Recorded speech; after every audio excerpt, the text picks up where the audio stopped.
SER Podcast.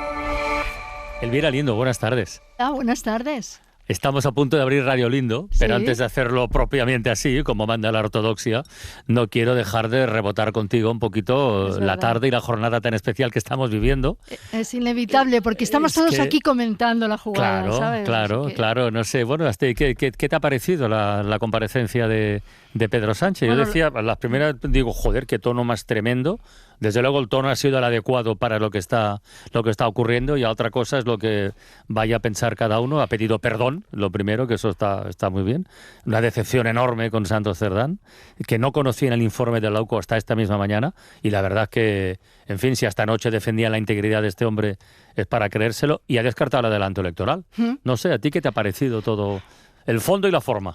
Yo entiendo absolutamente, puedo entender la decepción de Pedro Sánchez si es que no sabía nada. Ujú. Si no sabía nada, ¿por qué no saben nada? ¿Por qué en los partidos políticos no hay más mecanismos para controlar la corrupción? Pero te diré No. que más que la decepción de Pedro Sánchez, me preocupa nuestra decepción. Claro. O sea, Claro, es claro, ahí, claro, es claro. ahí donde yo creo que deberían preocuparse un poco por esa ciudadanía que a veces los ha defendido en momentos indefendibles, o porque realmente a lo mejor piensas que es mejor que gobiernen Ujú. unos a que gobiernen otros, porque piensas que en cuestiones climáticas o de justicia social o yo qué sé, feminismo, digamos que están más cerca de lo que tú piensas. Pero yo la corrupción me parece indefendible. Es que en esta coyuntura... No, O sea, absolutamente. quiero decir, no la absolutamente, corrupción, vamos, o sea, quiero decir, no. el que esté en tu seno me parece... Ya.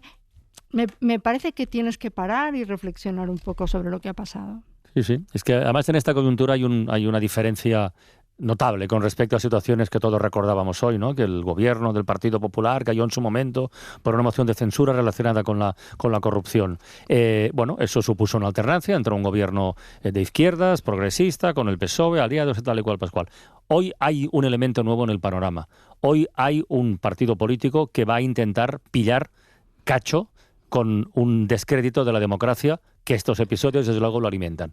Y esa es la enorme diferencia, que la ultraderecha está por ahí sobrevolando, y no solo en España, para intentar que esto sea lo más caótico posible, y desde luego esto les da armas y les da munición para seguirlo haciendo. Bueno, y además Entonces, en otro momento a lo mejor no te parecería tan grave el que pasara, digamos, el poder a una oposición, pero No, tal y como la se hace, alternancia, ya pero está, tal claro. y como se hace esa oposición, haciendo No, gracietas hombre. de inteligencia artificial o digamos dando golpazos y gritando como esta mañana. Bueno, y es una oposición que no viene solo de la política, eso hay que decirlo así, y es una situación preocupante. Pero bueno, ¿quieres que vayamos a lo nuestro? Porque además yo creo que la invitada de hoy nos va a conectar con algo de lo que No, estamos muy bien. hablando. Yo creo ¿Sí? que está muy conectada con eso. Venga, vamos allá. Radio Lindo, una mirada particular para observar y contar. Con Elvira Lindo. Ara que tinc 20 anys, ara que encara tinc força, que no tinc l'ànima morta i em sento bullir la sang. Ara que em sento capaç de cantar si un altre canta, avui que encara tinc veu i encara puc creure en Déu. Hoy te has superado con lo de las versiones, ¿eh? Qué bonita, Esto ya es ¿verdad? maravilloso de Y Serrat, cómo fantástica. hemos entendido los Fantástica. no catalanes el catalán Sí, gracias a la claro. música. Gracias Claro. a la música, se entiende muy bien. Esto lo decimos para todos los que están en el poder que creen no entender que creen no entender el catalán, que yo creo que se entiende, y además hay mucha empatía y simpatía hacia ese idioma. Oye, ¿nos presentas a tu invitada de hoy? Sí, te presento. Decía que estaba conectada porque, mira, el otro día... Yo le preguntaré qué imagen hubiera elegido de la conferencia de esta tarde, Es que verdad, lo sepas. sí, sí. Pero bueno. El otro día me acerqué hasta el canal de Isabel II porque hay una Sí, exposición allí maravillosa que se llama Un tiempo para mirar. Son imágenes de 1970 a 2020. Es una fotógrafa que se le ha llamado con mucha razón y con mucha justicia la fotógrafa de la transición, y tiene unas imágenes que yo creo que para la gente de nuestra generación son emblemáticas y son muy conocidas, pero fíjate, en la exposición, algo que me dio muchísima alegría, estaba llena de gente joven, de gente de institutos, y yo pensaba, esta es una manera de enseñar la historia reciente. Esta puede ser una manera ideal, porque te aseguro que estaban fascinados. Tanto es así que yo estaba viendo una de las fotografías con nuestra invitada, con Marisa Flórez, y entonces había unas chicas de instituto con su maestra, con su profesora allí, y estaban preguntando algo que no entendían de la foto, y yo les dije, preguntárselo a la fotógrafa que está aquí, ella ha hecho todas las que hay en la exposición. Y empezaron a decir, ¿de verdad? ¿Pero cómo hacías tú eso? Yo creo que es lo primero que se le puede preguntar. Marisa. Hola Marisa, buenas tardes. ¿Cómo estás? Buenas tardes, encantada. ¿Qué tal? ¿Qué foto era esa que comenta Elvira, que preguntaban las chicas? ¿Qué foto? Yo no me acuerdo. Pues era las fotos de Pasionaria al final, ya en el Comité Central, cuando ya estaba muy mayor. Ah, es verdad, es verdad. Y entonces, de verdad que le preguntaron con mucha fascinación. Sí. Pero usted, porque llamaron de usted. Sí. ¿Y usted? La educación que no falte nunca. Claro, ¿cómo hacía? Y la verdad es que la profesora estaba encantada de, dar con la fotógrafa en la exposición, dar con la autora de todas esas fotos. Sí, la verdad es que es una exposición que, bueno, estoy encantada, es una maravilla porque es verdad que un tiempo para mirar, pues yo lo comentaba con Elvira, es un tiempo para recordar. Depende quién lo vea, y es un tiempo para descubrir y para acercarse a momentos, bueno, que han sido importantes a lo largo de estos últimos años en este país, ¿no? Claro, nosotros nos acordamos, por ejemplo, Carlas, de la foto de Susana Estrada enseñando una teta con Tierno Galván. Sí. Sí, Yo claro. voy a decir el pecho descubierto, pero enseñar una teta me ha gustado mucho también. Junto a Tierno Galván, es verdad. Sí, Bueno, y la propia Pasionaria con Alberti en las Cortes esa Constituyentes foto es del año maravillosa. 77 Sí. y Fraga durmiendo en su escaño. Exactamente, veo que Sí. que la Bueno, recuerda. Y un, hombre, y un Suárez Felipe, solo. Y un sí, Suárez solo, pero solo Sí. literal y metafóricamente, Sí. en el Banco Azul, sí. Sí, Esa foto es tremenda. Esa foto, bueno, y luego había también, pero también hay muchas fotos en la exposición de grandes temas sociales, no solo de personajes políticos, manifestaciones a favor del aborto a principios de los 80, lo del aceite de colza, que el otro día por fin tuvieron una cierta reparación pública. Exacto. Incluso conviviste unos días con las presas de una cárcel De Yeserías, aquí en Madrid. mujeres, Sí. o sea... Sí, Marisa, ¿cómo diantres se sabe cuándo es el momento de hacer una buena foto? ¿Eso es olfato? ¿Es casualidad? ¿Es experiencia? ¿Cómo se hace eso? Pues yo creo que es muchas cosas juntas. Un poco, primero, paciencia, yo creo que es importante.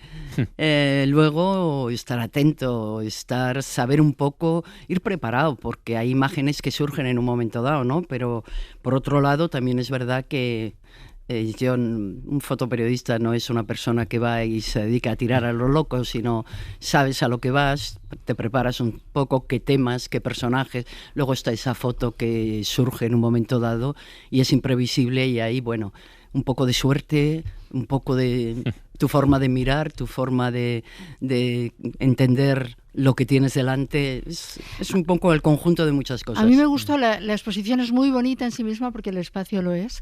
Y al principio, cuando entras, pues hay un espacio dedicado a esa joven Marisa Flórez que empieza en el periodismo, que la verdad que parece una actriz francesa, la verdad, o sea, parece que está haciendo de fotógrafa que hace fotos, ¿no?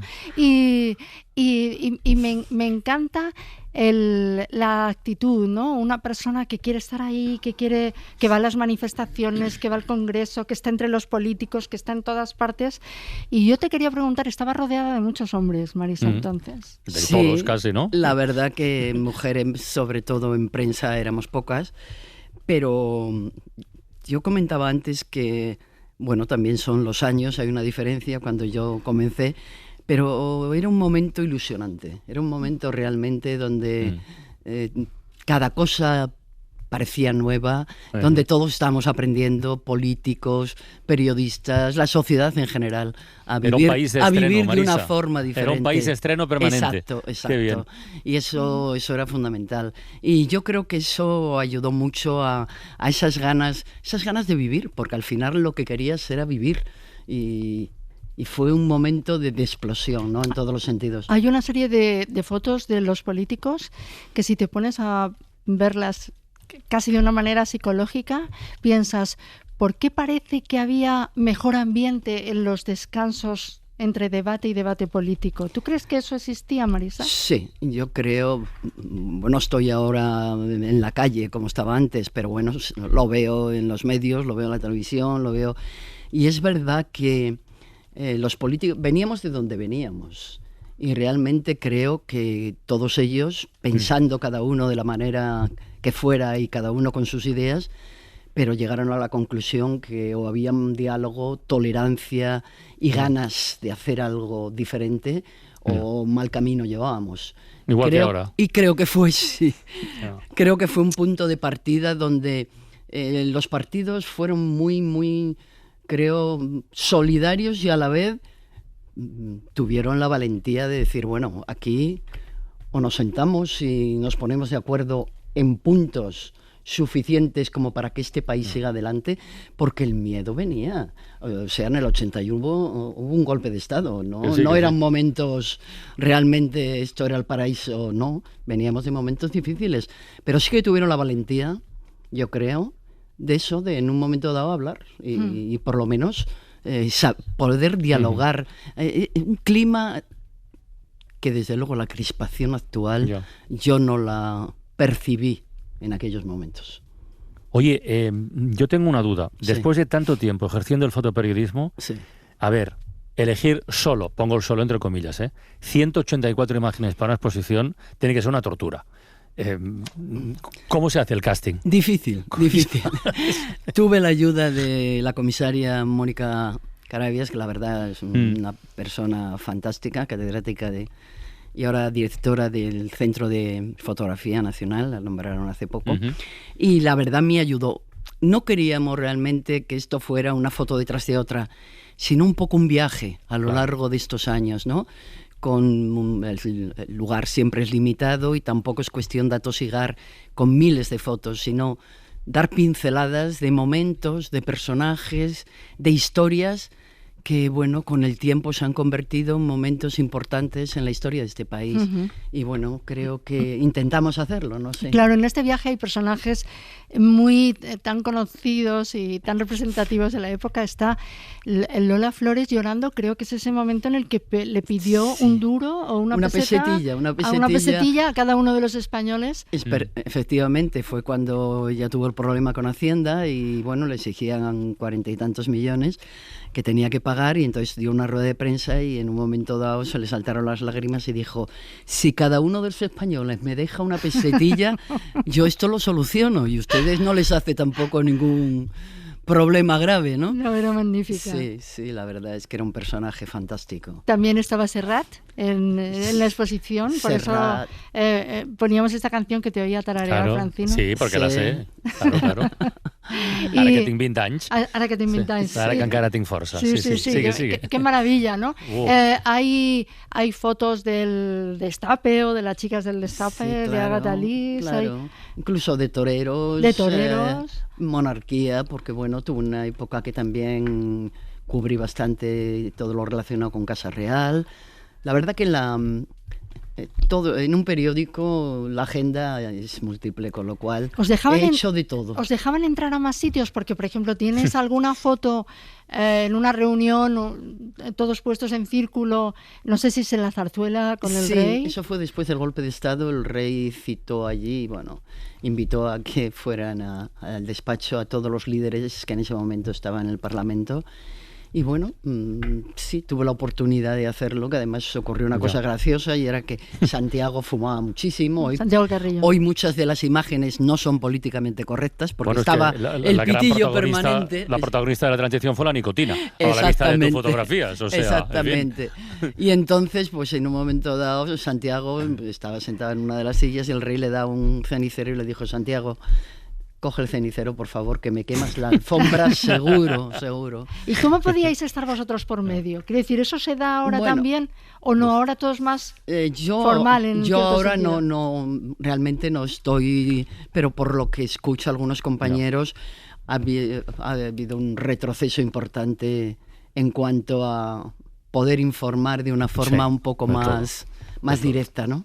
Bueno, se ve que las ruedas... Perdón. Sigue. Se ve que en las ruedas de prensa incluso la mayoría no hay posibilidad de preguntar. O sea, con lo cual no son ruedas de prensa. Sí, exactamente. Como la de esta tarde, exactamente. que hacía días que no tenía una presidenta del gobierno, pero no soy, la gente le ha podido preguntar lo que considera oportuno. Efectivamente. Mira, Marisa, déjame contar una cosa que además Elvira me lo va a permitir. Se pueden contar historias a través de imágenes, como has hecho tú durante tantos años con las fotografías, o se pueden contar con palabras. Y yo quiero hacerlo con palabras hoy, con un relato en forma de artículo, el que publicó Elvira Lindo el 19 de octubre del año pasado en el País, y que ha sido uno de los textos que ha caído en las pruebas de acceso a la universidad, en la PAU de estos días. Yo quiero leer un fragmento largo de este relato porque creo que merece mucho la pena y que conecta con eso que decías del cambio de país, de lo que fue, de lo que fuimos, de lo que pudimos ser y de cómo estamos ahora.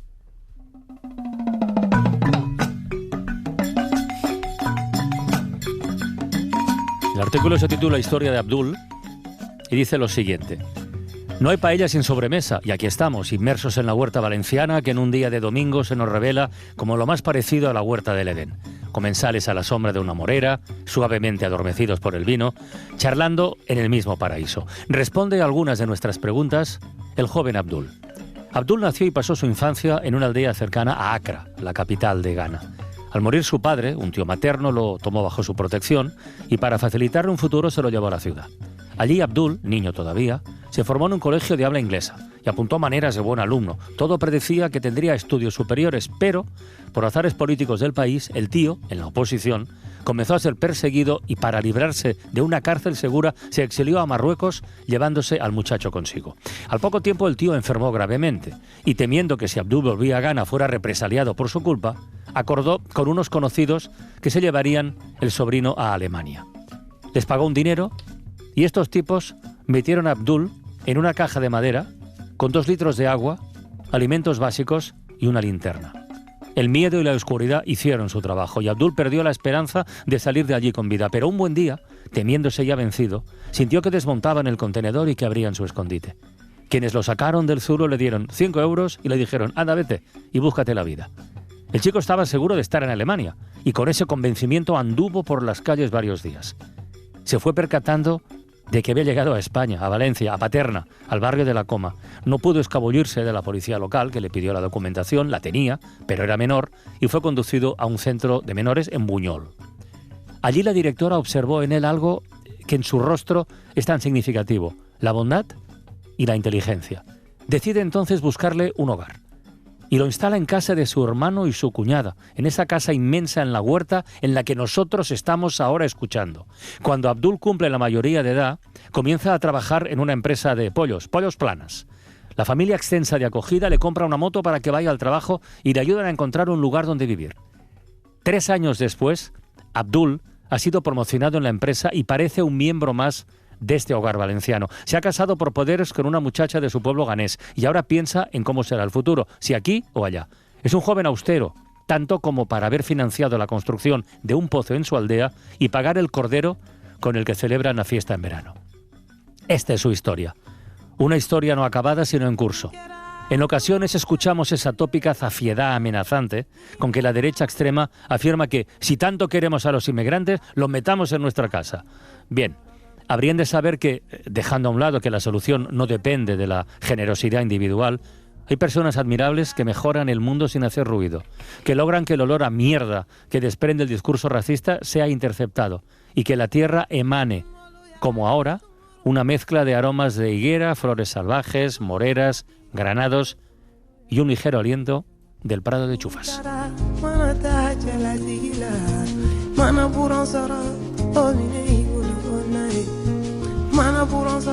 Y lo mejor de esto es que Abdul, como se ha enterado de que este texto cayó en las pruebas de la PAU, le ha enviado este mensaje a Elvira. Estoy emocionado leyéndola. A ver, la vida es así, ¿sabes? Además, me alegro mucho que han leído todo el mundo, la mayoría que han leído, han entendido que la vida es así, no es como la suya o no es como la otra, pero cada uno tiene su camino y tiene su marcha y creo que han aprendido y y ya saben que hay otra parte de la vida que la gente han sufrido mucho y han pasado muchas cosas para poder estar donde están ahora mismo.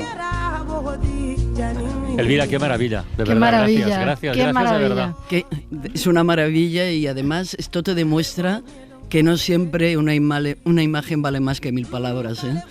Yo lo estaba viendo, Claro. Y no hacía falta esa imagen. Bueno, y lo bueno, además de contar con los profesores que eligen un texto que de alguna manera, o sea, que los estudiantes tienen que leer con mucha atención. Claro. Y es algo que le sucede a un chico de la misma edad que ellos, pero en unas condiciones, como decía Abdul, completamente diferentes.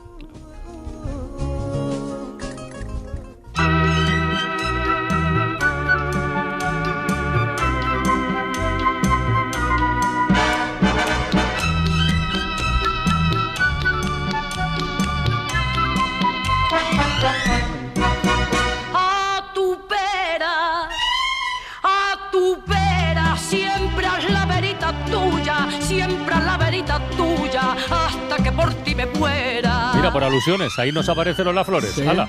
Por haberla mencionado. Elvira Lindo, Marisa Flores, oye, muchísimas gracias a las dos. Y de que verdad. no dejen de ir los institutos a ver la exposición. No, con los profes de historia, de verdad. Muchas gracias. Un beso grande. Un beso muy grande. Gracias. Hasta la próxima semana, Elvira. Adiós. Chao. Las piedras de tu La Ventana, en Ser Podcast. Aquí seguimos asomados a la ventana en una tarde realmente especial, marcada sin duda por las novedades del caso Koldo, caso Ábalos, que ya es caso Cerdán también, marcado por la comparecencia del presidente del Gobierno, como hemos seguido en directo aquí en la SER, y pendientes de que dentro de unos minutos, o eso nos han anunciado, aparezca también en una rueda de prensa el líder de la oposición, el presidente del Partido Popular, Alberto Núñez Feijóo. Esto lo confirmamos, Guillermo, ¿no? Está a punto de salir este hombre, ¿no? Eso es, ha convocado el Partido Popular una rueda de prensa, una comparecencia del líder de la oposición, de Feijóo, que ha esperado a escuchar al presidente del Gobierno, aunque ya el PP, Carlas, está dejando caer de alguna manera que no le parece suficiente lo que ha escuchado por parte del presidente del Gobierno. Lo de pedir perdón, lo de la enorme decepción con Santos Cerdán, lo de la auditoría externa para las cuentas del Partido Socialista, todo esto no. No les parece suficiente. Bueno. Decían esta tarde que Sánchez iba a comparecer desde una sede de ese PSOE que dirige tras unas primarias amañadas. Hacen referencia en Génova a la información de ese informe de la UCO en el que se habla de que Santos Cerdán le da la orden a Koldo de introducir 2 papeletas en las primarias de 2014. Bueno, pues el PP está hablando de primarias amañadas, una sede de un PSOE del que acaba de dimitir por corrupción Santos Cerdán. Bueno, era evidente que no le iba a parecer suficiente al Partido Popular esas explicaciones y vamos a ver exactamente en qué términos plantea Feijóo la reacción del principal partido de la oposición. Y a Matías Vallés, al adjunto de la dirección al Diario de Mallorca. Matías, buenas tardes. Buenas tardes, Carles, ¿cómo estamos? ¿Qué te ha parecido la comparecencia de Pedro Sánchez? ¿Qué conclusiones has sacado? Ese es el problema, que yo no he visto las conclusiones, es decir, la expectación que estamos viviendo y incluso tu programación especial demuestra que estamos ante uno de los episodios más graves de la historia de la democracia. Y lo que vemos es que la situación al final de la intervención, de la rueda de prensa, eso sí hay que reconocer, la valentía de admitir preguntas, es prácticamente la misma que al principio. Lo acabas de decir, pedir perdón, una enorme decepción que hoy he sufrido en primera persona, pero claro, esto aquí hay una penitencia y la penitencia yo no la veo a la altura y con 2 manifestaciones además muy graves, si me permites, que es no existe la corrupción cero, esto es gravísimo dicho en labios del presidente de gobierno, porque lo ha dicho, es aceptable, ¿no? Hasta qué nivel es estructural, y una segunda que es que esto no está afectando al gobierno de España. Me parece que decir que esto no está afectando al gobierno de España también es una presunción muy aventurada y que no se corresponde con la realidad. Ha descartado cualquier hipótesis de adelanto electoral, al menos de momento. Efectivamente. Entonces, ahora vamos, como toca, a lo pragmático, ¿no? Las alternativas, salvo para quienes creen en las encuestas del CIS, que hoy hemos tenido otra, por cierto, de récord para el PSOE, son o la continuidad de este gobierno, de un gobierno que yo creo que llamarlo malherido es incluso un eufemismo positivo, o PP Vox. pero PP Vox con Vox, y con Vox a lo grande, con Vox seguramente ocupando cargos, cosa que no ha ocurrido jamás. Claro, ante esto está esta solución, como que dicen los médicos, ¿no? Primum non nocere, lo mejor no hacer daño, es decir, no adoptar una solución que acabe siendo más grave tanto para los partidos implicados como para el país, como para mí sería, por ejemplo, un PP Vox con Vox fuerte. Pero claro, esto no alivia en la situación que te he dicho, que es que se ha descubierto una vía de corrupción del PSOE con una cosa mucho más grave, Carles. Esto se sabe desde febrero de 2024. El informe de la UCO de más de 500 folios empieza diciendo estamos continuando, febrero de 2024, y los pendrives, los aparatos electrónicos, las grabaciones que allí se detectaron. En un año y medio, un gobierno, con todo su poder tremendo, está obligado a saber que las implicaciones de Santos Cerdán, aquellas bravatas que hacía Aldama, podía haber allí algo de realidad, como hoy mismo reconoce Pedro Sánchez. Muy bien, Matías, pues un abrazo grande, compañero. Un abrazo, Carles, hasta ahora. Venga, hasta luego. Y David Junquera. David, buenas tardes. Hola, buenas tardes. ¿Tenemos confirmación de la comparecencia de Feijóo? Porque lo del horario en la dirigencia política, lo de la puntualidad no es una virtud. Eso lo sabemos. He dicho, a las 6:30 comparece. Bueno, han pasado 10 minutos ya. ¿Sabemos algo o vamos a otra cosa? ¿Qué hago? Lo que sabemos es que ponía a partir de las 6:30, así que a partir. Nos abre un arco horario enorme en el que pueden pasar muchas cosas. Sí, algo que añadir a lo que comentaba Guillermo de las primeras reacciones del Partido Popular. ¿Te ha llegado algo a ti, David? Lo que sabemos es que esta mañana Alberto Núñez Feijóo volvía en un tren, precisamente desde Murcia, donde ayer tuvo un acto de esa campaña interna que tiene en el Partido Popular, y venía ya echándole un vistazo a ese informe de la UCO. Tuvo tiempo además para mirarlo, porque según nos han contado desde su equipo, estuvo media hora atrapado en el túnel de Chamartín, y nada más que llegó al Congreso, lo primero que hizo fue votar, y después se plantó ya ante los medios de comunicación y ya dejó claro por dónde van a ir los tiros, ¿no? El PP lo único que pide, y claro, ya no se puede pedir nada más, son las elecciones, ¿no? Que convoque elecciones, así que claro, evidentemente no iba a quedar satisfecho con las explicaciones de Pedro Sánchez. Escucharemos ahora a Alberto Núñez Feijóo por segunda vez en este día, pero bueno, ya dio alguna conclusión antes, pues diciendo algo de que, bueno, hay un pecado original, ¿no? Por esas dos papeletas que Pedro Sánchez llegó, dice él, robando a la Secretaría General del Partido Socialista, y parece ser que ese luego es el modelo, según Feijóo, que se instauró en el Partido Socialista. Bueno, ha recordado Pedro Sánchez que ganó esas primarias por 17.000 votos. Sí, lo de las dos papeletas es nefasto, es nauseabundo. Pero sí, es por número. Pero en fin, bueno, ya escucharemos lo que tenga que decir. Nos cuentas cuando salga, ¿vale? Ahora mismo hablamos. Venga, hasta ahora. Un abrazo, David. Y ahora abrimos la ventana del arte.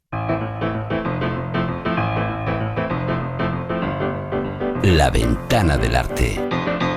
Con Miquel del Pozo.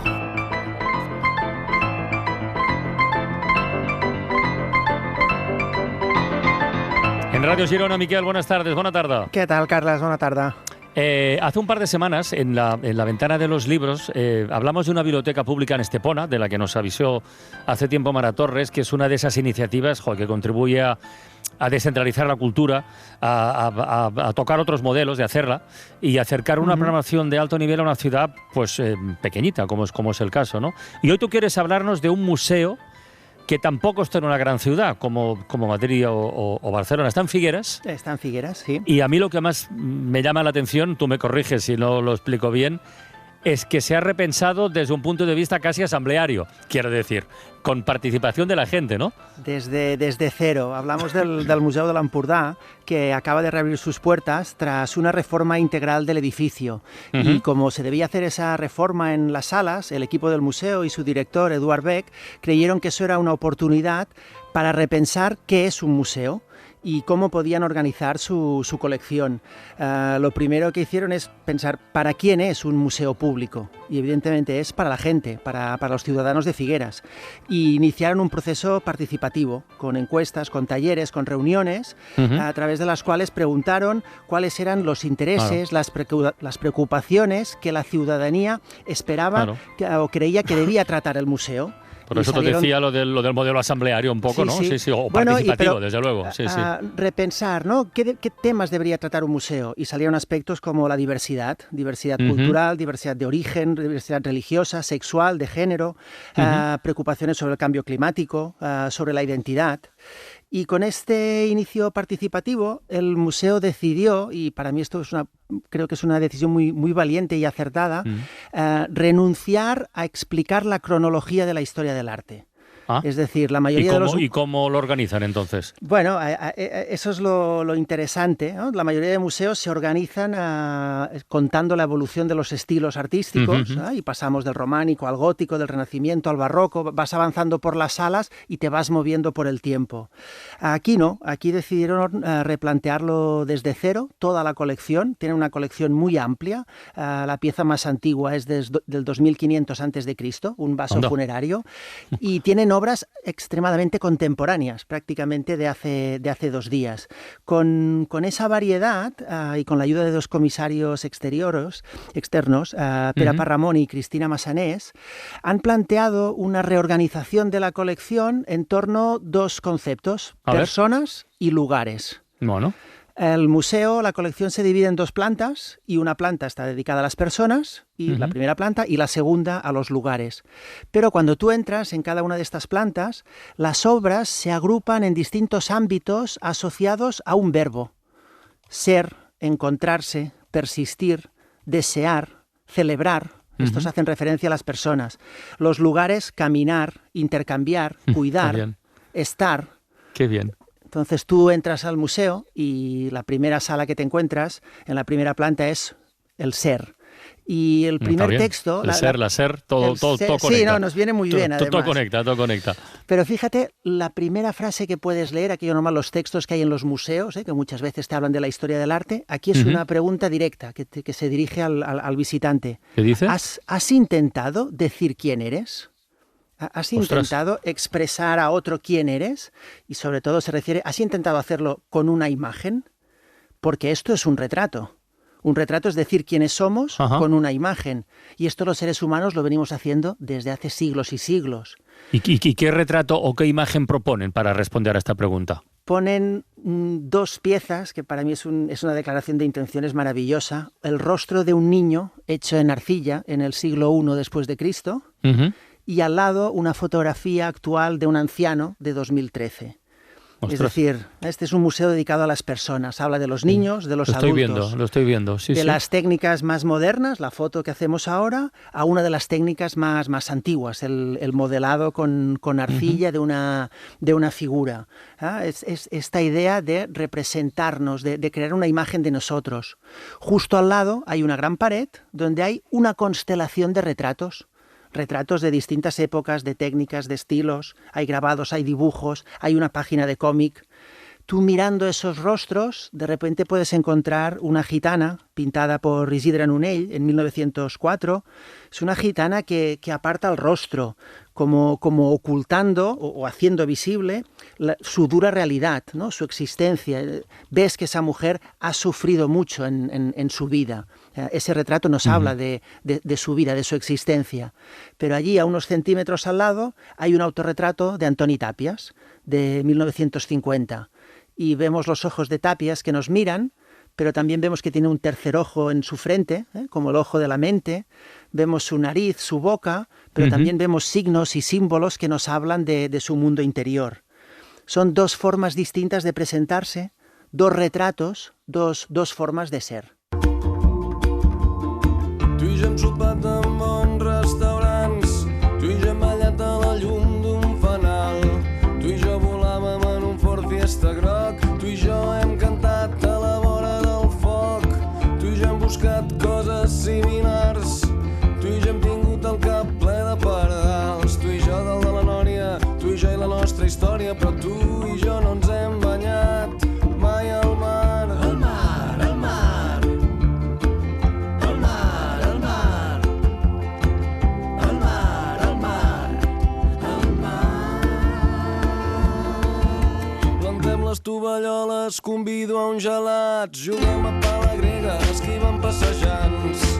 ¿Qué otro ámbito te ha interesado en este Museu de l'Empordà en Figueras, después de esta repensada, de esta reestructuración, Miquel? Pues la verdad que en la planta segunda, dedicada a los lugares... La primera ha sido ser, ¿y la segunda cuál es? ¿Caminar? Caminar. Salir a caminar para disfrutar del paisaje, andar para disfrutar de la belleza del mundo. Hay muchas obras, muchas pinturas, dibujos que evocan esa contemplación de la naturaleza. Por ejemplo, hay un dibujo de Joaquim Bec de Careda, un paisaje de Agullana. Vemos con esa mirada atenta a las rocas del primer plano, a toda la colina llena de árboles en la parte alta y se intuye una casa, y al fondo ves los Pirineos. Este salir a andar para disfrutar del paisaje se contrapone o se complementa con el caminar forzado. Este mismo paisaje de Agullana fue un camino al exilio de muchos republicanos españoles que iban hacia Francia. Cruzaron por este mismo paisaje. Entonces hay una pared que en un lado tiene este dibujo tan preciso, tan bonito, que te invita a la contemplación, que casi te dice, oye, sal al paisaje a mirarlo, ¿no? Anda por este paisaje, pero por ese mismo lugar pasaron los exiliados. Cuando giras la pared encuentras unos auriculares donde puedes oír los testimonios de estos hombres y mujeres que caminaron por ese paisaje. Cuando llegaban a Francia, y lo cuenta una de las voces, les mandaban a un campo de concentración, al Camp d'Argelagués, que estaba allí justo al cruzar la frontera. Claro, allí estuvo encerrado el dibujante y pintor Josep Bartolí, y hay expuesto uno de los dibujos que hace él, mostrando lo que él vio, lo que él sintió en ese campo. Vemos a madres con niños que han perdido su pasado y que por sus rostros ya intuyes que no tienen ningún futuro por delante. Están en tierra de nadie, que es como forzados a caminar, a exiliarse de su país, fueron recibidos en un campo. Es tremendo ese dibujo. Cuando ves la imagen, impacta. Yo me gustaría recomendar a los oyentes, si no la han visto, que busquen la película Josep, de 2020, del dibujante francés Aurel, que es sobre la vida. No, búscala, Carlas, es una maravilla. Es sobre la vida de Josep Bartolí, de este artista, y ves el exilio, ves cómo está en el campo y cómo hace estos dibujos, y también su vida posterior en el exilio. Antes hablabais de Abdul, el exilio forzado de Abdul. Claro, este exilio llega hasta nuestros días. Al lado del dibujo de Bartolí hay el dibujo de Roger Bru, que es una artista catalana que también tuvo que exiliarse y se exilió en Chile, y desde el exilio, en 1959, dibuja dos niñas que están jugando con un diablo. Son como dos ángeles, lo dice el título. Pero es que la historia continúa hasta nuestros días, y al lado de ese dibujo hay una pintura de una artista afgana, Kubra Kademi, que se tuvo que exiliar de Afganistán y refugiarse en París. El horror no termina nunca, ¿eh? No termina nunca. Y este dibujo es un dibujo donde vemos dos hombres desnudos luchando. Son dos siluetas negras sobre un fondo rojo de sangre. Y en el centro de la imagen hay un niño que coge una bombilla para iluminar la parte inferior. En la parte inferior vemos a mujeres y niñas que se están peinando, que parecen felices, alegres, que sostienen una balanza, que alimentan a niños y sobre todo que muestran una actitud libre y desinhibida de sus cuerpos. Este fragmentito de museo, esta pared te toca directamente y te habla de la historia humana, pues relacionándolo con el paisaje y con la historia de las personas. Pues mira, no te lo vas a creer, pero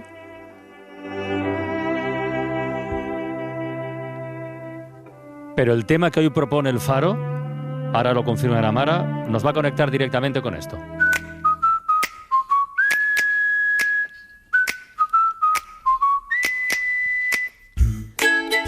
Porque esta noche el Faro, Mara Torres, buenas tardes. Hola, ¿qué tal? Buenas tardes a los dos. Hola, Mara. Es el Faro Casa, el Faro Casa, el Faro Hogar, el Faro un lugar. Casa. Un lugar que toda esta gente que a lo largo de la historia tiene que salir por piernas de sus países no tiene. Casa, el Faro Casa. El Faro Casa, sí. Tenía que ver con lo que estaba contando Miquel, pero tú fíjate las farincronías que tenemos hoy con el Faro Casa, porque están las cosas muy revueltas en la Casa del Partido Socialista, en la Casa Blanca también están revueltas. ¿También? En la Casa Rosada también están revueltas. Bueno, es verdad. ¿No? O sea, de casa en casa y tiro porque me toca. De todas formas, nosotros vamos a convertir hoy el Faro en la casa de Tócame Roque, que es esta casa bulliciosa frase, donde entra todo el mundo. Le voy a pedir a Antonio Lucas que me cuente de dónde viene esta expresión, la casa de Tócame Roque. Bueno, te dejo porque me parece que, mira, está hablando Feijóo, así que nos convocamos esta noche en el Faro Casa. Francino, me hacen señas por aquí. Vamos a escucharle. El número 2 del Partido Socialista en el presente le imputan las mismas conductas delictivas que el número 2 del Partido Socialista en el pasado le imputaron. Y todo ello sin olvidar que también su entorno personal está siendo objeto de investigaciones judiciales. 10 delitos por el momento. Pertenencia a organización criminal, cohecho, tráfico de influencias, malversación de fondos públicos, corrupción en los negocios, apropiación indebida de fondos públicos, revelación de secretos, prevaricación, intrusismo laboral, blanqueo de capitales. Cuando está siendo investigada la mujer del presidente, el hermano del presidente, el número 2 pasado del presidente, el número 2 actual del presidente, alguno de los asesores más cercanos del presidente o hasta el fiscal general del Estado nombrado por el presidente, es evidente que el problema es el presidente. Que no vaya de víctima, porque las víctimas somos todos los españoles. La partida de nacimiento del sanchismo está marcada por la corrupción que implica amañar unas primarias. La partida de defunción también estará marcada por la corrupción que implica sustraer dinero a todos los españoles para beneficio de su entorno personal y político. Es lo que revela el informe de la UCO conocido hasta mañana, o esta mañana. Llegaron robando las primarias y no han parado de robar desde entonces. Si todo el entorno del presidente está corrompido, es porque el umbral ético que fijó Pedro Sánchez así lo ha permitido. Por tanto, no hay cortafuegos posible. Sánchez no puede pretender sobrevivir políticamente a Ábalos primero y a Cerdán después, ni tampoco a todos los demás. La corrupción ya es la marca de agua de este gobierno y por ello esto debe terminar. Sánchez les nombró. Sánchez les renovó la confianza siempre, incluso después de conocer los indicios o sospechas sustanciales. Y Sánchez les dio el escaño a todos, que por cierto, en el caso de Ábalos seguimos pagando todos los españoles. Es que es tan vergonzante todo esto, que hasta ha utilizado el mismo tono lastimero y la misma supuesta decepción con Santos que Ábalos mostró con Koldo cuando todo estalló. No hay quien se lo crea y es imposible que pretenda sacudirse la responsabilidad porque la tiene toda.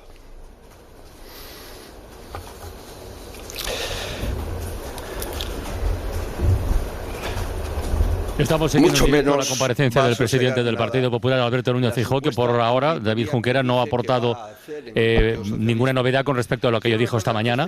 Insiste en los argumentos de que el gran problema que tiene España es su presidente del gobierno. Que no vaya de víctima, ha dicho, después de escuchar su comparecencia de esta tarde. No hay de momento ningún anuncio en cuanto a acciones políticas, al menos por ahora, ¿no?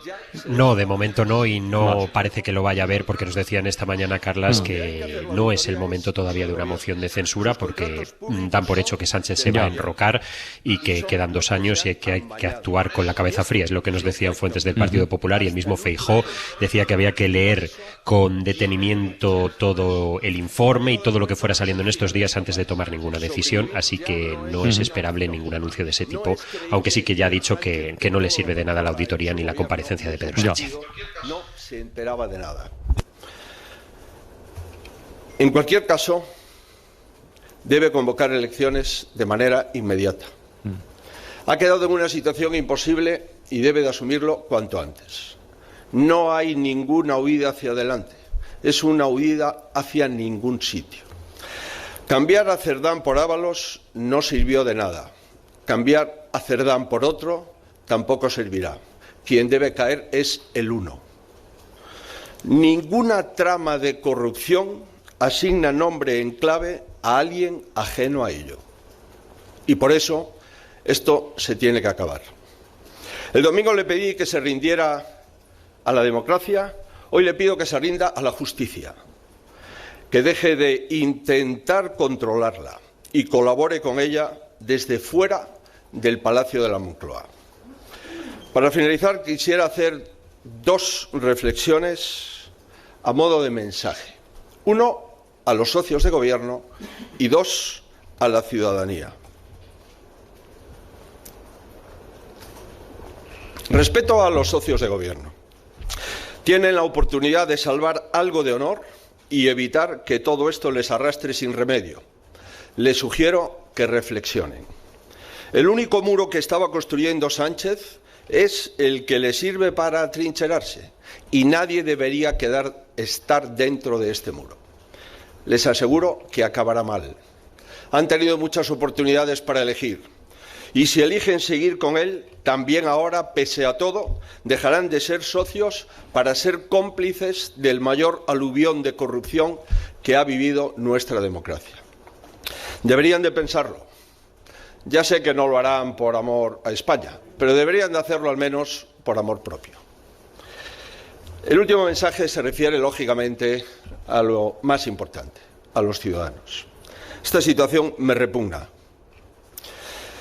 Me hago cargo del estupor con el que la mayoría de los españoles asisten a este bochorno. Me hago cargo de la indignación de millones de personas que trabajan y viven de manera honrada. Me hago cargo del estado de ánimo de todos aquellos a los que le cuesta digerir todos los episodios de este derrumbe televisado. Como ciudadano siento la misma vergüenza que la mayoría de los españoles. Como político siento todavía más rabia. No he dedicado mi vida al servicio público para que la corrupción desprestigie a toda la política. La política puede ser y debe volver a ser una tarea honesta. No pienso resignarme a que esto se convierta en una rutina con la que los españoles convivan. No pienso resignarme a que esta imagen de decadencia sea la que los españoles demos al mundo y, sobre todo, la que nos demos a nosotros mismos. Y le pido a la gente que tampoco lo hagan. Lo que los españoles merecen es un gobierno decente.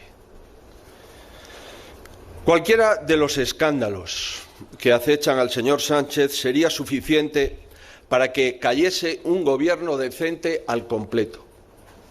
Este gobierno resiste porque no lo es. Sánchez ha fiado sus esperanzas a agotar y a deslumbrar a la sociedad. Cada escándalo tiene un efecto cegador o de aturdimiento. Bueno, pues hasta aquí la comparecencia del presidente del Partido Popular, de Alberto Núñez Feijóo, que está ya finalizando su intervención, repitiendo argumentos. Ha utilizado la expresión el mayor aluvión de corrupción de toda la democracia, que es una frase que yo creo, David, sobre la que deberemos volver a la hora del análisis, porque dentro de la política de la hipérbole que viene practicando en los últimos tiempos, esto hay que ponerlo también en su lista. Pero vamos, titular, no hay ningún atisbo de presentar moción de censura. No, y sí una petición de reflexión a los socios que apoyan al gobierno para que le dejen caer. Eso es, no hay ese anuncio o esa llamada a la moción de censura. Hay una nueva llamada a los socios pues para que se replanteen el ser socios. Dice que si eligen seguir con él van a dejar de ser socios para ser cómplices, y es cuando ha soltado esa frase del mayor episodio de corrupción que ha vivido España, y dice, sé que no lo harán por amor a España, por lo menos que lo hagan por amor propio. Esa frase de Alberto Núñez Feijóo ha sido de las más significativas. Dice que respeta a los socios, que tienen la oportunidad de salvar algo de honor, pero tampoco les pone la tesitura de decidir si apoyan o no una moción de censura. Nos decían desde Génova que no es el momento, que todavía hay que esperar un poco más, que además no quieren robarle el foco en el día de hoy a todas las informaciones que van a salir y a lo que está viviendo el Partido Socialista. Matías Valles, has regresado, ¿verdad? A la antena de la SER, estás ahí, ¿no? Sí, buenas tardes, Carles, ¿cómo estamos? ¿Qué te ha parecido la comparecencia de Núñez Feijóo? Bueno, que aún continúa, pero está ya terminando. Pues para mí lo peor que se podría decir para Núñez Feijóo y es que es tranquilizadora para Sánchez, porque es repetida, es reiterativa, es rutinaria, como has dicho tú muy bien. Mayor episodio de corrupción no es verdad, por desgracia vivimos los 90 de los estertores, la agonía de Felipe González, y hemos visto lo que ha sido el Partido Popular posteriormente, por no hablar de lo que ha ocurrido en comunidades. Y luego él emplea esta cosa que es que parece que habla a favor de Sánchez, es cegador, aturde. Bueno, esto serían casi virtudes de un líder liderazgo. Y es que efectivamente, y esto conectando con lo de Sánchez, los que menos quieren hoy un cambio de gobierno, los que más apuestan por la continuidad son los socios del gobierno, casi diría yo más que el propio Sánchez. Sí, sin ninguna duda. Hoy el tono más que los contenidos de las intervenciones de Junts, PNV, de Sumar, de todos los partidos coaligados o confundidos ahí alrededor del gobierno, pues se ve un poco como una cosa de pedir calma, de pedir tranquilidad, de que no ocurre nada. Y respecto al capítulo final que afecta al PP, que es la moción de censura, sigue habiendo esta cosa por lo menos perezosa, sino algo peor, de que la moción de censura me la presenten los demás. Pero es que yo, que por una cuestión estratégica y sin ánimo de coincidir con Aznar, estaba en contra la semana pasada, por ejemplo, de una moción de censura vista desde la perspectiva del PP, yo creo que hoy sí que un candidato alternativo con pasión, que quiere conquistar a la población, que necesita el empujón final, sí que debería presentar la moción de censura, por ejemplo, la que presentó el Partido Socialista, González contra Suárez en los años 70. Para perderla, puede ser para perderla, porque desde luego, por ejemplo, el portavoz de Junts ya ha dicho en las últimas horas que, vamos, ni hartos de vino un pacto o un apoyo o moción de censura al Partido Popular, y ha remarcado sobre todo con lo que hicieron el otro día con el catalán y lo que han hecho con el catalán en Europa. O sea, lo que es aliados fuera de Vox, el Partido Popular de momento, al menos a esta hora de la tarde, no tiene más para pensar en una moción ganadora, una moción perdedora que tuviera rédito político. Eso sería otra cosa. Y esa pregunta se la traslado a otra habitual analista de la antena de la SER, que es la socióloga Cristina Monge. Cristina, buenas tardes. ¿Qué tal, Carlas? Muy buenas tardes. ¿Cómo estás? Enlazo con esto que comentaba Matías, ¿no? No había tampoco mucha expectativa de que lo hiciera, pero Núñez Feijóo acaba de confirmar que no piensa en la moción de censura. Apela a los socios del gobierno para que le dejen caer, pero él tomar la iniciativa de momento no lo va a hacer. ¿Qué te parece? Es un poco contradictorio, porque ya cuando hace una semana se amagó, ¿no?, con esta idea de la moción de censura, y más ahora, después de esto que hemos conocido, él puede presentarla.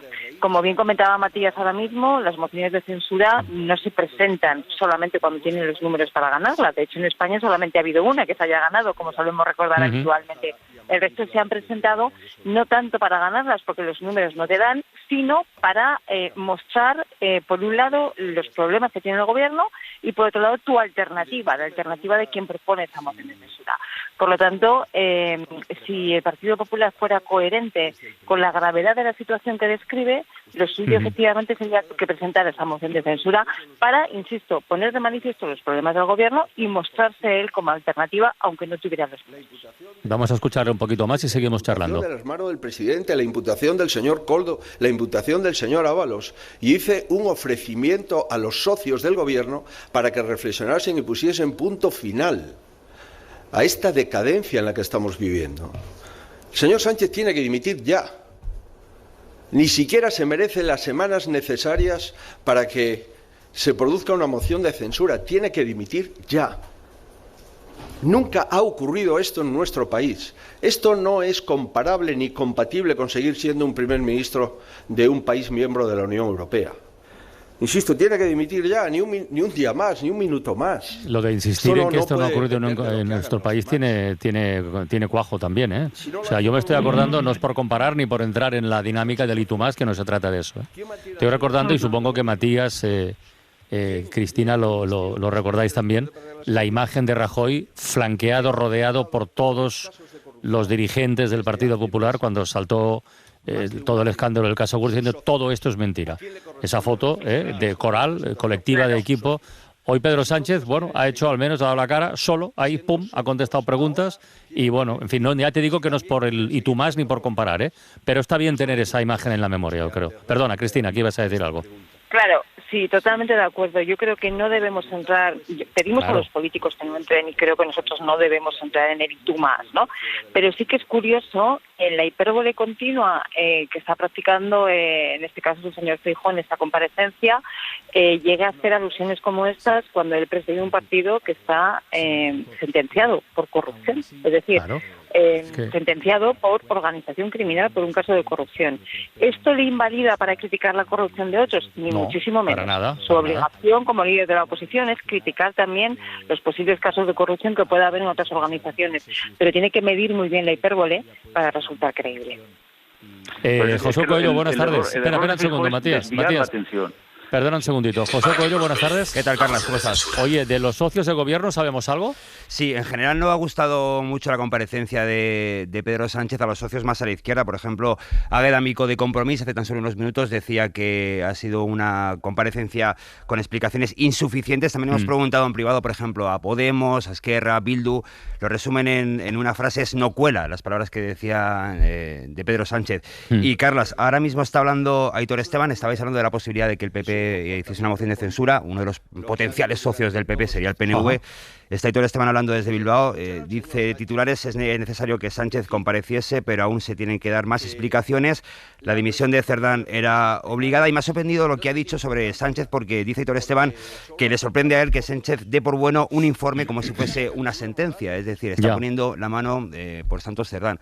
Así que, sumado esto a lo que decíais de Junts, ahora mismo es imposible que el Partido Popular, junto con socios del gobierno como puedan ser Junts o el PNV, tengan mayoría para una moción de censura, pero en general los socios de izquierdas no les convence mucho las palabras que ha dicho Sánchez en su explicación de hace unos minutos. El PNV a veces, no sé vosotros, Josué, Cristina, Matías, no sé si tenéis esa misma sensación, pero tengo la impresión a veces de que es un poco como, a ver si se me entiende, como el emperador de la antigua Roma en el circo, que pulgar arriba, pulgar abajo decidía quién de verdad ha ocupado por las razones que sea una posición siempre que es el que, ¿verdad? Francino, como gracias a Dios tenemos dos pulgares, un pulgar arriba y el otro abajo, porque en el 2018 exacto. una semana aprueba los presupuestos de Rajoy, nada menos, y a la semana siguiente expulsa a Rajoy de la Moncloa, que se dice pronto. Pero yo sigo diciendo que esto es igual, el resultado de la moción de censura hoy, con la tensión, con las almas calientes que estamos viendo, es totalmente, es igual, no tiene ningún sentido. Sánchez hoy tenía que haber concretado más,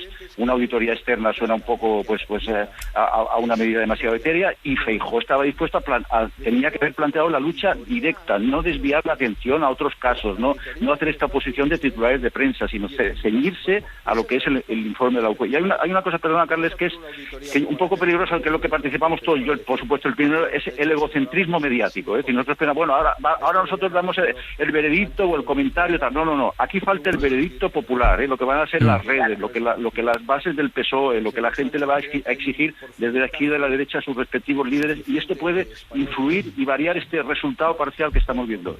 Yo, Carlos, sí que te diría que hoy en el Congreso, cuando estábamos todos los compañeros detrás de los diputados, me ha sorprendido mucho la cara en general de los socios, de los diputados que forman parte de los socios, viviendo una especie de funeral, porque ellos sí que estaban muy sorprendidos por el informe sobre Santos Cerdán. Ellos sí que consideraban, bueno, que podía haber un informe, que algo podría salir, pero la magnitud de ese informe... Es que es tremendo lo que ha salido. Claro, entonces los socios sí que estaban muy sorprendidos, porque además ellos apoyaron en su momento una moción de censura contra la corrupción del Partido Popular, y se ven en una tesitura de qué hacemos ahora ante lo que estamos conociendo de este informe, que es tremendo contra Santos Cerdán.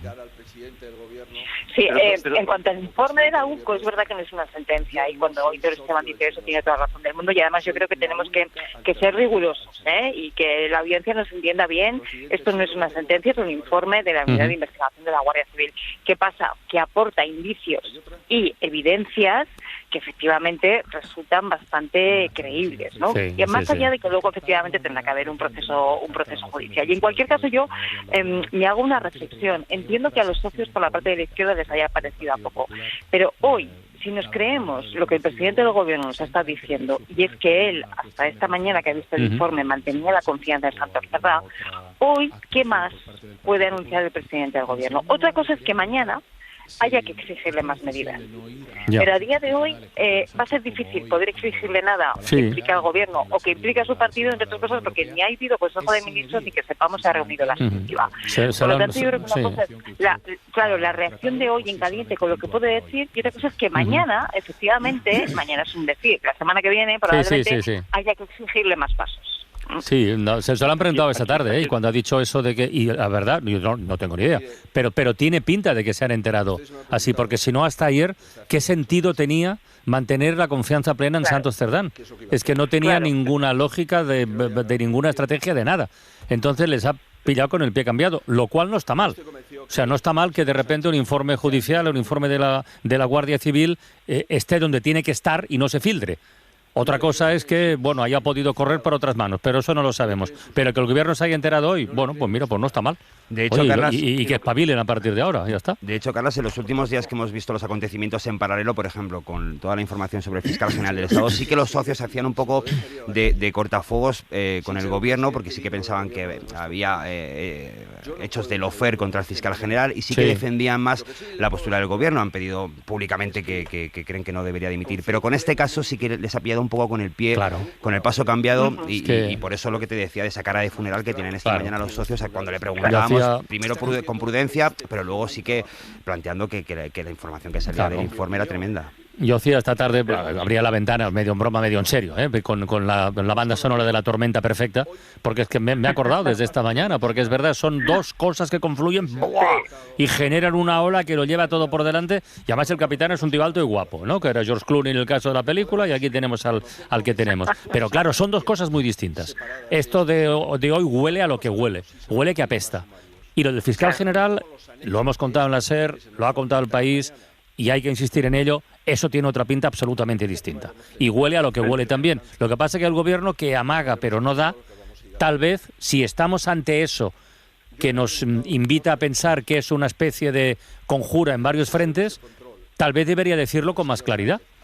Porque es un momento muy delicado el que estamos viviendo. Y el horizonte político, insisto en lo que he dicho antes, que se puede perfilar con una fuerza que es absolutamente contraria al sistema democrático que tenemos, eso obliga a otras cosas. Pero bueno, esa es una opinión mía, tampoco creo que tal, pero ya que se insinúa eso, yo lo diría con más claridad, ya está, y punto.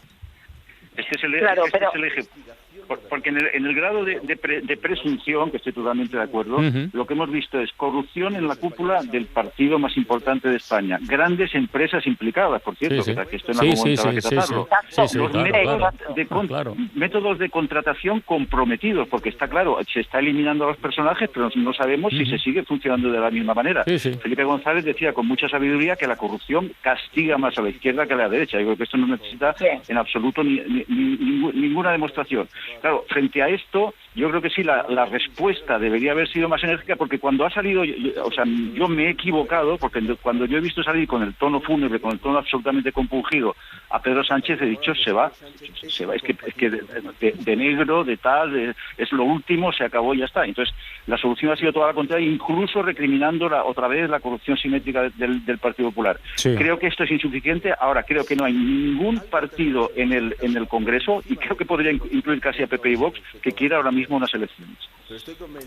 No, yo creo que el PP sí las quiere, Vamos, estoy absolutamente convencido. Y Vox, desde luego, bueno, Santiago Abascal creo que volaba hoy, estaba en Paraguay y está de vuelta, y viene de vuelta, y lo han anunciado, en fin, con gran bombo, para pedirle y reclamarle a Feijóo que plantee una moción de censura. O sea que yo creo que el PP sí, claro, que es que, o sea, la impaciencia de Feijóo, desde que vio la Moncloa ahí a tocar y no pilló, es que es tan patente desde hace tiempo que, claro. Didi, Cristina, perdona. Sí, no, que es muy relevante, Carles, lo que planteabas ahora de no es lo mismo este caso que el caso del fiscal general. Hombre. Problema. Dejadme que recuerde que es que el presidente del gobierno o el gobierno en su conjunto lleva mucho tiempo sin dar explicaciones de ninguno de esos asuntos que le rodean. Yo creo que se ha metido dentro del caparazón, ¿no? De la tortuga. Se ha escudado en que hay una operación de acoso y probablemente ellos lo sienten así y lo creen así, pero eso les ha servido de argumento para no dar explicaciones, pensando que los suyos se iban a fiar de que efectivamente era todo una operación de acoso. Y cuando pasa eso, luego el problema es que te sale un tema que efectivamente tiene visos de oler bastante mal, y entonces corres el riesgo de que hagan un toto revolución, y todo es lo mismo. Y no tiene nada que ver. O sea, así como acabamos de decir, el informe de la UCO que hemos conocido hoy es un informe de la UCO, no es una sentencia judicial, pero aporta indicios y bastantes pruebas, ¿no?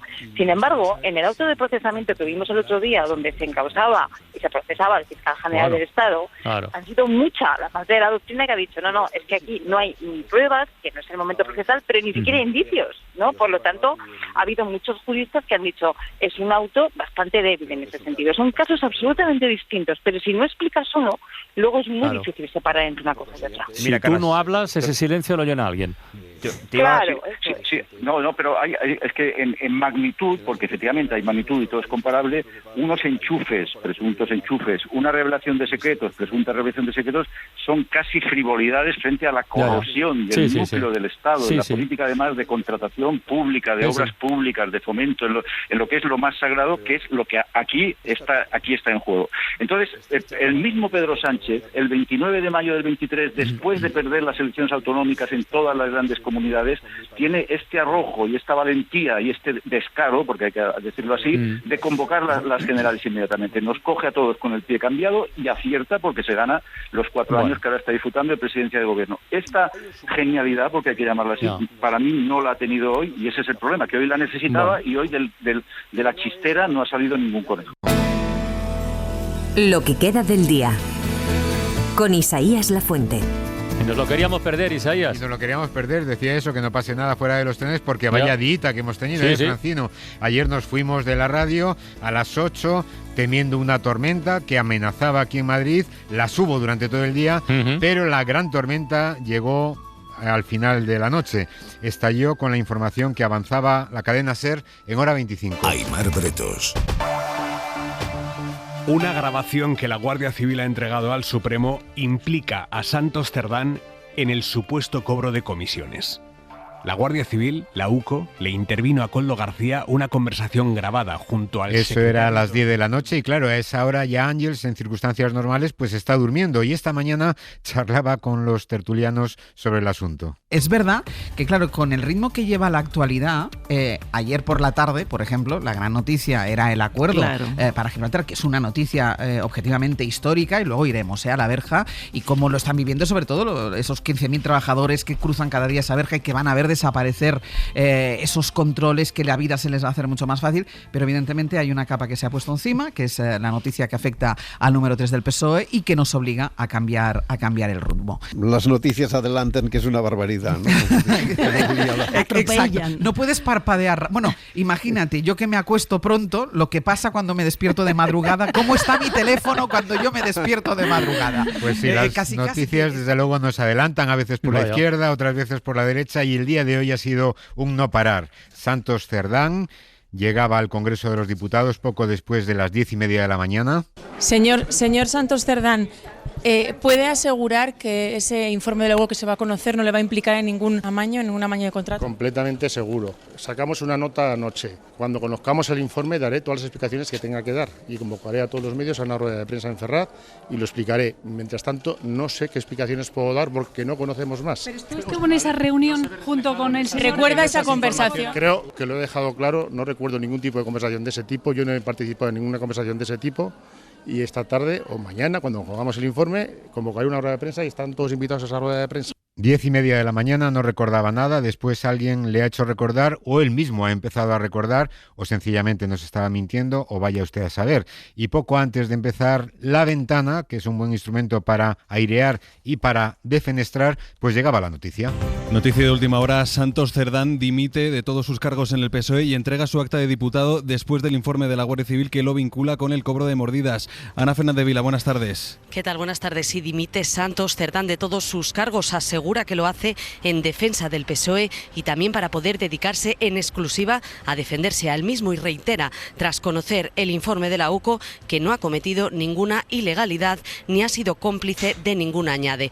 Y como tú decías al abrir el programa de hoy, se estaba produciendo la tormenta perfecta. Here we are, in the grace of winter. El problema, claro, Francino, es que como ya tenemos una edad, tormentas como esta, pues las hemos visto antes. Unas cuantas. No es nueva, desde luego, por desgracia. Huele al eterno problema que salpica la política española con el tema del dinero, mucho dinero de las obras públicas y su relación con las cuentas de los partidos o de algunas personas de esos partidos. Y esta tormenta que de repente reaparece una y otra vez a lo largo de 50 años de democracia, pues lo ha documentado Tony Martínez rescatando de la hemeroteca un viejo artículo periodístico. La noticia del 24 de abril de 1991 decía lo siguiente: el ministro de Obras Públicas, José Borrell, convocó en su despacho a los presidentes de las grandes empresas constructoras para exhortarles, en nombre del presidente del gobierno y en el mío propio, entrecomillaba el periódico, a no pagar comisiones a ningún partido político para obtener concesiones de obras. A esta reunión asistieron Rafael del Pino, de Ferrovial, Luis Ducase, de Agromán, Eduardo Serra, de Cubiertas y Mezov, Antonio Durán, de Dragados y Construcciones, y José María Entrecanales, de Entrecanales y Tábor. Asistieron también representantes de otras compañías como Construcciones y Contratas. Bueno, parece ser que esta iniciativa de Borrell hace 34 años no tuvo éxito. 34 años. ¿Sabes una cosa, Isaías? Sí. Borrell citó a los empresarios en aquel año 91. Sí. Les citó para que no pagaran comisiones. Lo hizo tras una entrevista en Radio Cádiz con José Antonio Durán, que era entonces presidente de Dragados y Construcciones, y donde admitió que a veces pagaban. Claro. Y por eso Borrell, ministro entonces, les citó, a decirle, dejad de pagar. Bueno, pero no ha funcionado. Bueno, quizás en ese momento funcionase, pero después se han vuelto a pagar, desde luego. Y veremos qué es lo que pasa en este caso, pero tenemos otros documentados. 34 años. Santos Cerdán tenía apenas 22 años. Y en este año 2025, pues una nueva granizada por ese informe de la UCO que nos contaba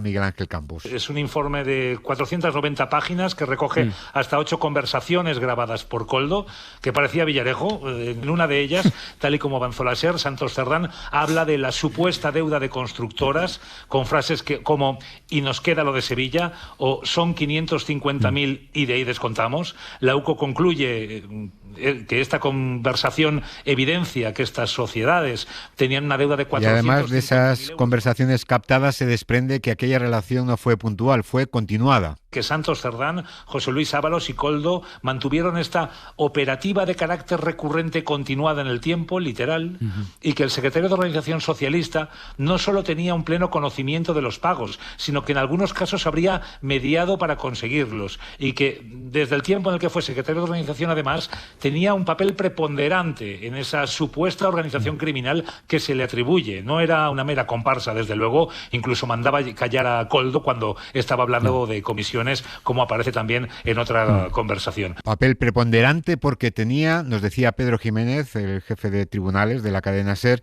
tenía poder de presión. O sea, no se tratan de conversaciones suyas telefónicas, WhatsApp suyos telefónicos, sino que ha habido un tercero que era Koldo, que es el que le ha grabado. Y habéis puesto encima de la mesa una cosa que es fundamental. No es cosa de partido, no es cosa de gobierno. Si es cosa de gobierno la adjudicación de obra pública, contratos de obra pública por los que adjudicatarias de obra pública pagaban mordidas, y Santos Cerdán hacía ese papel dice el informe de la UCO, que con algunas empresas tenía poder de decisión y que con otras empresas tenía poder de presión. Pues así vamos desgranando al comienzo de la ventana qué es lo que se desprendía de ese informe de la UCO, y poco después de las 5:30 de la tarde ha comparecido Pedro Sánchez en la sede del PSOE en la calle Ferraz. Como saben, el motivo de esta comparecencia es dar explicaciones, y lo hago en primer lugar y ante todo para pedir perdón a la ciudadanía. Perdón a los militantes y a los simpatizantes del Partido Socialista Obrero Español. Quiero pedir perdón porque hasta esta misma mañana yo estaba convencido de la integridad de Santos Cerdán. Y sin embargo, esta mañana he podido conocer la integridad del informe, al menos en mi caso, han aparecido esos indicios graves, muy graves. Y por eso, de nuevo, quiero pedir disculpas a la ciudadanía. No debimos confiar en él. También ha anunciado algunas medidas concretas que nos desgranarán en hora 25. Estaba escuchando la comparecencia Elvira Lindo y nos decía esto después de escuchar al presidente. Yo entiendo absolutamente, puedo entender la decepción de Pedro Sánchez si es que no sabía nada. Si no sabía nada, ¿por qué no saben nada? ¿Por qué en los partidos políticos no hay más mecanismos para controlar la corrupción? Pero te diré que más que la decepción de Pedro Sánchez, me preocupa nuestra decepción. Claro. La corrupción me parece indefendible. Pues esta era la opinión de Elvira Lindo, y también hemos llamado a Matías Vallés. La expectación que estamos viviendo demuestra que estamos ante uno de los episodios más graves de la historia de la democracia, y lo que vemos es que la situación al final de la intervención es prácticamente la misma que al principio. Pedir perdón, una enorme decepción que hoy he sufrido en primera persona, pero claro, esto aquí hay una penitencia, y la penitencia yo no la veo a la altura, y con dos manifestaciones además muy graves, si me permites, que es: no existe la corrupción cero, esto es gravísimo dicho en labios del presidente de gobierno, y una segunda que es que esto no está afectando al gobierno de España. También es una presunción muy aventurada y que no se corresponde con la realidad. Eso sobre la comparecencia de Pedro Sánchez. Más tarde, al borde de las 7, ha comparecido Feijóo. Es tan vergonzante todo esto que hasta ha utilizado el mismo tono lastimero y la misma supuesta decepción con Santos que Ábalos mostró con Koldo cuando todo estalló. No hay quien se lo crea. El señor Sánchez tiene que dimitir ya. Ni siquiera se merece las semanas necesarias para que se produzca una moción de censura. Tiene que dimitir ya. Tiene que dimitir ya, pero que dimita él, porque yo no voy a presentar una moción de censura. Sobre esta comparecencia de Feijóo hemos hablado con Cristina Monge. Es un poco contradictorio, porque si el Partido Popular fuera coherente con la gravedad de la situación que describe, lo suyo efectivamente sería que presentara esa moción de censura para, insisto, poner de manifiesto los problemas del gobierno y mostrarse él como alternativa, aunque no tuviera respuesta. En fin, que este terremoto político, que tendrá seguramente réplicas de las que hablaremos en sucesivas horas aquí en la radio, pues nos ha trastocado hoy el programa, Francino. Sí, ya lo creo. Podríamos haber llamado a Rosalén, que hoy cumple años, y someterla a nuestro test. ¿Hay algún colaborador del Todo por la Radio que se ha quejado, como Coronas? Hola, Coronas, que no te había saludado. Ya lo sé, no pasa nada. ¿Qué tal estás? Digo, ahora le escucho, No. Pues estoy mal porque era el primer día que tenía el guión hecho antes de las 5. Y claro, no es una cosa que suele pasar habitualmente. Y ¿ves por qué no lo tengo que hacer tan pronto? El ser humano que iba a concursar pues estaba preparado. Me imagino que ahora mismo en pijama o desnudo de cintura para abajo esperando a concursar con nosotros. Qué imagen. O sea, todo para mí mal. Para él mal, desde luego, porque hoy venía bien preparado. Pero bueno, el retraso en la comparecencia de Pedro Sánchez sí que nos ha permitido escuchar las greguerías. Bueno, esto es absolutamente así, como dice ni idea en esta greguería. Mira. Si te dice, vamos viendo, significa que prefiere arrancarse los ojos con una cuchara oxidada, rebozarlos con arena de gato usada y tragárselos a palo seco antes de hacer lo que le has propuesto. Vamos viendo. Información de última hora, no de Ángel de la Guarda, sino de Doc. Ya hay sectas satánicas usando el discurso de Abascal en francés para invocar a Norín. Y desconocemos si esta noticia que aporta Gibi Rubinao pues está contrastada. Yo diría Están que no. viniendo turcos de España a ponerse entradas. Y acabamos recordando una greguería que define una situación que hemos vivido todos. Es de Bueno Veras. Si trabajas cara al público en un ordenador, cada vez que tengas que realizar cualquier gestión con alguien, tienes que mirar fijamente a la pantalla, mover el ratón y decir, a ver si quiere, porque no sé qué pasa, pero esto va fatal hoy. Bueno, y también a esa hora nos habían llegado las noticias del Mundo Today y no las queremos tener en el congelador, que está todo muy caliente, Francino, así que las podemos escuchar a esta hora. Pedro Sánchez asegura que toda la corrupción del PSOE tuvo lugar durante los 5 días que paró para reflexionar. El presidente acaba de recibir un SMS de Rajoy en el que le pide que sea fuerte. AENA detalla que hará falta vender 16 zumos de naranja para costear la ampliación del Prat. La presidenta del Tribunal Supremo denuncia en una comparecencia en Génova 13 el cuestionamiento de la independencia judicial. Sanidad forzada a aclarar que la eutanasia no se puede solicitar para otras personas. Donald Trump ni siquiera es español, dice el ministerio. El bolso de Soraya Sáenz de Santa María aparece en un escaño del Congreso. Así como queriendo decir, pero en esta ocasión no habrá, de momento, moción de censura. Y acabamos. Nos ha visitado hoy con Elvira Lindo, Marisa Flórez. España, camisa blanca de mi esperanza. Ahora hay una exposición en Madrid maravillosa, muy recomendable, con sus fotografías, porque esta mujer ha retratado nuestro país a lo largo del medio siglo, de esta nueva democracia que disfrutamos desde la muerte de Franco. Y nos dejaba, yo creo que en un día como hoy, esta reflexión muy oportuna. Era un momento ilusionante, era un momento realmente donde cada cosa parecía nueva, donde todos estábamos aprendiendo, políticos, periodistas, la sociedad en general, y eso era fundamental. Y yo creo que eso ayudó mucho a esas ganas de vivir, porque al final lo que querías era vivir. Y fue un momento de explosión en todos los sentidos. Y es verdad que veníamos de donde veníamos. Y realmente creo que todos ellos, pensando cada uno de la manera que fuera y cada uno con sus ideas, pero llegaron a la conclusión que o había un diálogo, tolerancia y ganas de hacer algo diferente, o mal camino llevábamos. Veníamos de momentos difíciles, pero sí que tuvieron la valentía de eso, de en un momento dado hablar. Un clima que desde luego la crispación actual yo no la percibí en aquellos momentos. Qué bien lo cuenta Marisa, ¿eh? Qué bien. Qué bien lo cuenta Marisa. Y qué imágenes tan valiosas nos ha regalado siempre. Pues mira, así, subrayando el valor de la fotografía, cerramos hoy la ventana. Hasta mañana. Un beso muy grande y mucho ánimo, como siempre. Mucho, muchísimo. Adiós. Adiós. Mañana nos vemos en Barcelona. Sí, señor. Venga.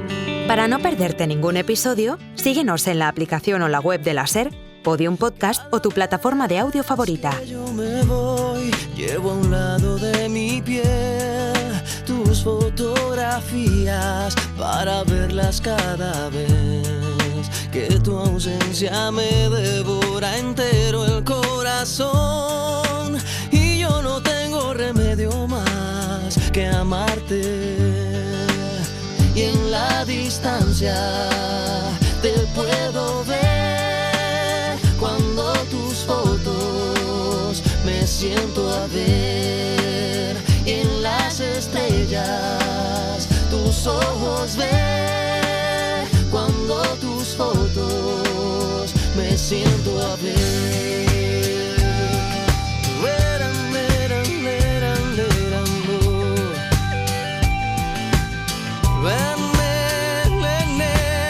Cada vez que te busco te vas y cada vez que te llamo no estás. Es por eso que debo decir que tú solo en mis fotos estás. Cada vez que te busco te vas y cada vez que te llamo no estás. Es por eso que debo decir que tú solo en mis fotos estás. Cuando hay un abismo desnudo que se pone entre los dos, yo me valgo del recuerdo casi turno de tu voz.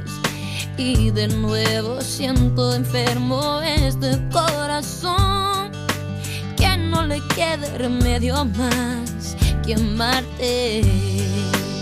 Y en la distancia te puedo ver cuando tus fotos me siento a ver. En las estrellas tus ojos ver cuando tus fotos me siento a ver.